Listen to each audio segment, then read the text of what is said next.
Hello, beautiful souls. Hello, and welcome to Annie Around the Wild. Here with me and Juliet, as you see her walking around. So today, I just wanted to let all of you know what we're up to, what we're doing, just give you guys my little daily updates, and also talk a little about, being a solo female on the road so far, full time, how it's been, how I feel, how I'm kind of treated, and all that. So without further ado, hey honey, let's get started. So for the most part, we've been staying around the city, very local, for the past few days.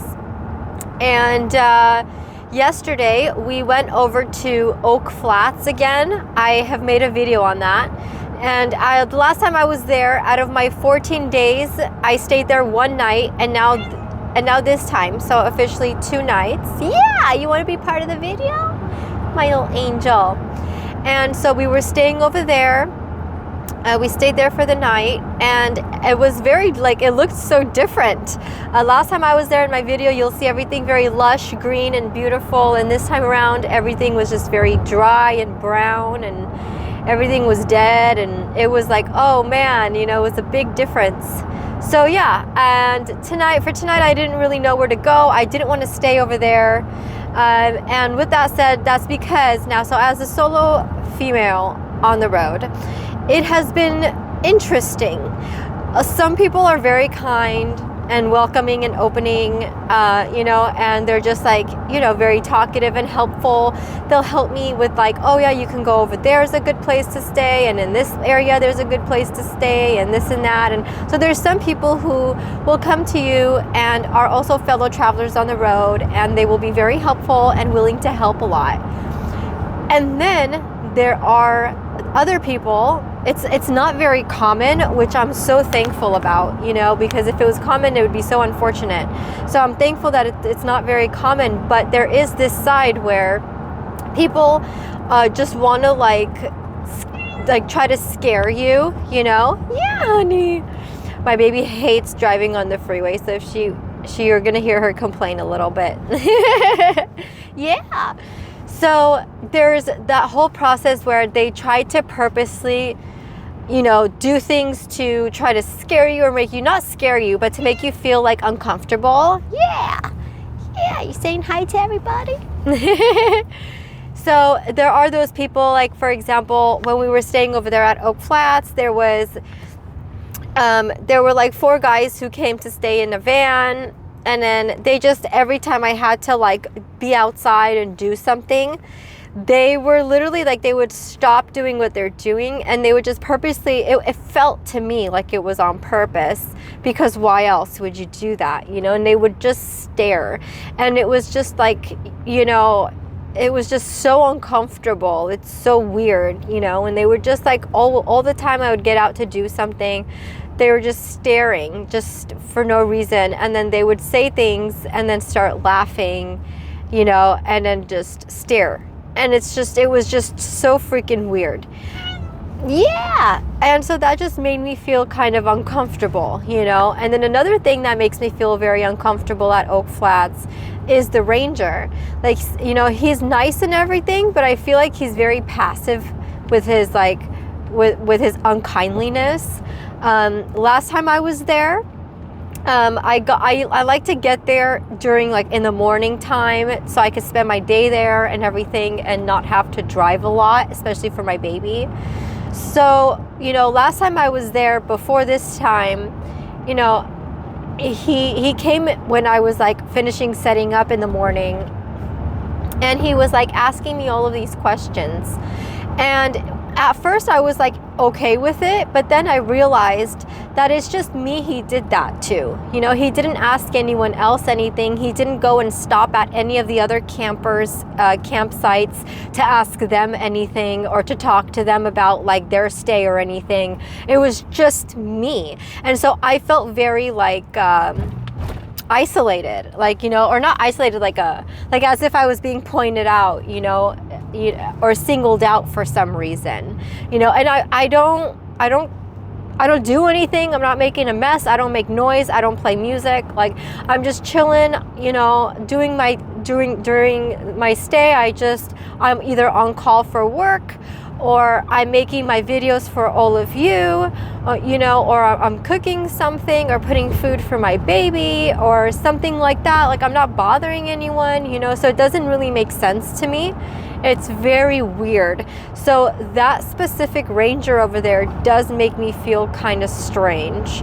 Like, he's nice and everything, but that he does have that characteristic where I don't understand why I'm being singled out all the time, you know? And then so like I said, so he did that, and then I stayed that night, and then in the next morning, it seems like he's only there once a day, and he only comes and drives around in the mornings, and then he leaves. And so he came again, and again he stopped at my site, and again he was like questioning me and like, how long am I staying? And again, like, he knows, I told him he knows where, like, the America's Beautiful Pass is on my windshield. Like, he knows all of that stuff, or he should, you know, he was just there the day before, you know. And yet he's still there, he's still questioning me. So I took it as, okay, this is weird. But I still spoke to him and was asking him questions, you know, and he was like, you know, and he was like talking to me, and he was kind of answering my questions in a very passive aggressive manner. And he, like that, like the way he talks to me, it was like, how long are you staying?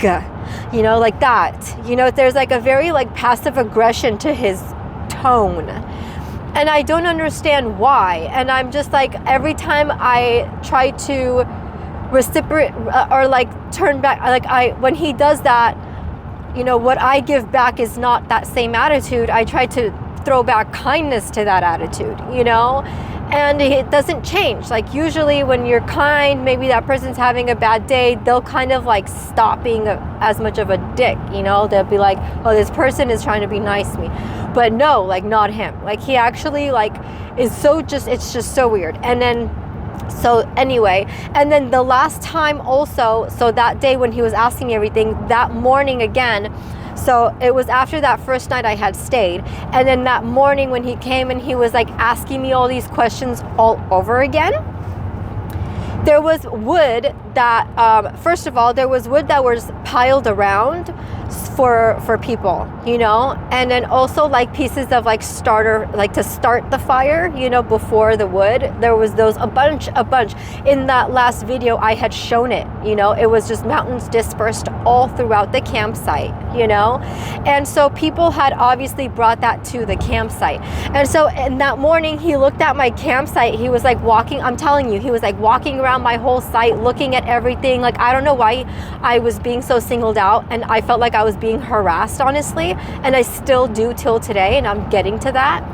So what he did is he was circling around and everything, and then around the fire pit, some people had already left wood there, you know. Everyone there makes firewood. There is no fire ban, you know, there, not even now, you know, in May. There is no fire ban. There was no fire ban this time when I'm talking about it in March. There was no fire ban. Everything was okay. And, you know, it said specifically that the rules were to just keep your fires in the campfire, like designated campfires, you know, so at the campsite. So it was allowed. And every single person who comes there has campfires.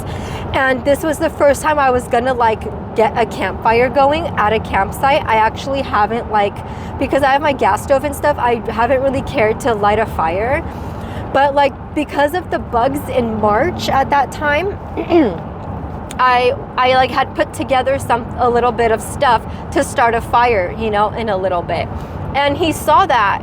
And so when he was walking around, he sees that, and he goes, the ranger goes, no, did you do this? Why would you do this? No, we don't do this here. And he starts dismantling my campfire wood that I had, like, you know, obviously, like, I had like piled it together to like be ready for a fire. And so he started dismantling my firewood, and then he turns to the wood that's sitting there and he goes, "Did you bring this here? Did you do this?" And I was like, "It was here. Like, everyone is doing a campfire." No, we don't do this here. And he started dismantling my fire. And I just felt so weird. I just walked away from him. And I was just trying to be as nice as I could, you know, even though he was being a blatant like dick. Okay, like, let's just be honest. And then there was this time around, again, it's the same ranger at Oak Flats. It's the same freaking person. It's this short little stubby guy, and it's him again. And he came in the morning, and he sees me, and he was like, "Are you staying here?" And I was like, "Yeah, I'm staying here tonight." You know, again, he saw me in the morning when I was there. Again, I'm telling you, he's only there patrolling in the mornings, and that's it.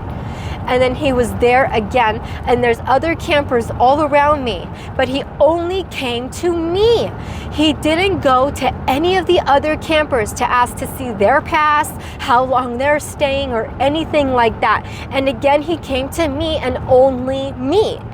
Like, there's like a bunch of guys over here, 4 dudes, you know, that I was telling you about that are making me feel awkward.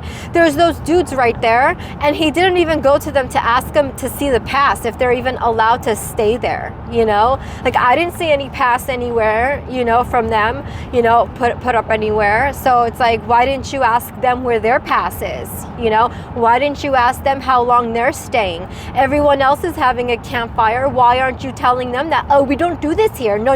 Why do you have this here? We don't do this here." You know, why aren't you doing that to them? Why were you doing that to me? You know, and again, this time around, you're only coming to me and asking me, how long am I staying and stuff? You know, why is it just me? Why aren't you asking the campers to my left, to my right, and to the behind me? And also, I watched him circle and leave the campsite, and he did not stop for any other campers, and there were campers dispersed all throughout until the exit, and he did not stop for anyone. No one. He just turned and he just did his route driving, and then he left. Why is it? I want to know, why is it just me that's being singled out by that freaking ranger at Oak Flats? I have never done anything. I have never caused a problem. I have never ever done anything. I just stay in my rig most of the time. I don't even spend my time outside because of the bugs and stuff. So I want to know why I am being harassed and singled out so much, you know, and it's just getting really, really annoying. So that was the second time this was the second time I slept there. So out of my 14 days, 14 minus 2, okay, I have 12 days now. And so if I'm sure he's going to keep doing that, but third time's the charm. The next time I stay there, I will say something. I'm not going to be nice anymore because the treatment isn't nice. And it's like, is it because I'm a solo female that you're treating me that way? Because those are men. You're not approaching the men. I've never seen him approach a man, and I've never seen him approach a woman who's with a man. It's always the solo woman. So why are we solo women being singled out by that single ranger? And this isn't a problem anywhere else that I've been. I've been to so many campsites all over, from Castaic all the way to San Bernardino, Angeles National Forest. Don't even get me started, okay? It is just him. It is just him who is so rude and problematic like that, you know. And it's just like, and for no reason whatsoever. I don't see him telling anybody, especially now that it's actual summer season's coming. I don't see him telling anybody anything. Why are you just telling me? So, you know, and then I have tried to call the numbers that Oak Flat gives you, and they're just bullshit numbers. There's like 3 different numbers for 3 different things. I've called all 3 of them, and all 3 of them just direct you to a voicemail. There's no human that answers, and it was on a weekday during business hours, so they have no like rhyme or reason to be like, oh, it was the weekend, or oh, it was after 5, or oh, it was after business hours. It wasn't. It was during business hours that I called. Their business hours, everything is online and everything. And I called all of them, and none of them responded. None of them ever called me back. None of them did anything. So that's very problematic. And I think that Ranger is very problematic passively, very passively. And again, to women who are there just by themselves without a man, because he hasn't, it's just been me. I haven't seen him do that to anybody else, no one. And I specifically pay attention when he comes around in the mornings. So there's that about being a single woman on the road. It's very annoying. But other than that, yeah, things are going a lot better. I'm getting my footing, and I'm starting to like create like this routine going. So I'm really like happy about that. But I just feel like it's very unfortunate that just because we're like single women on the road, we have to like be treated so differently or whatever, you know, whatever. It's not right, and it's odd. It's strange. So yeah, now for tonight, where are we going for tonight? So I definitely left over there. And I had just stopped over there because I didn't want to drive during the day because it was my baby's chemo day yesterday. So I didn't want to have it be a travel day. So we just stayed over there. And now for tonight, we're going to a Cracker Barrel. And yeah, all of the campsites are pretty much full, but at least there's some like road pull-offs that I could go stop out by the campsites, but I don't know. I'm gonna see if we could just stay at the Cracker Barrel for tonight, and then I'll figure it out from there. So that's the plan for right now. We are going to Cracker Barrel, and we're gonna go. I will be supporting the business, of course. I will be getting some food, and in the morning I'll get breakfast. I really loved their pancakes. It's really, really, really good. So was it pancakes or waffles? I think it was pancakes. It was really, really good. So yeah, I really like their food. So that's what we're doing for now. And of course, we're stuck in like bumper to bumper freaking traffic, but it's all good. It's all good. We're going. We're getting there. But yeah, with that said, yeah, we were just running errands before this, and now we're just going over to Cracker Barrel, and that's where we're spending the night. And if anything, I will keep you guys informed if anything changes from there. So yeah, without further ado, blessed be everybody. I hope you're all safe out there, and remember to stay wild and free, and to stay true to yourselves, everyone. Bless you all. Bye.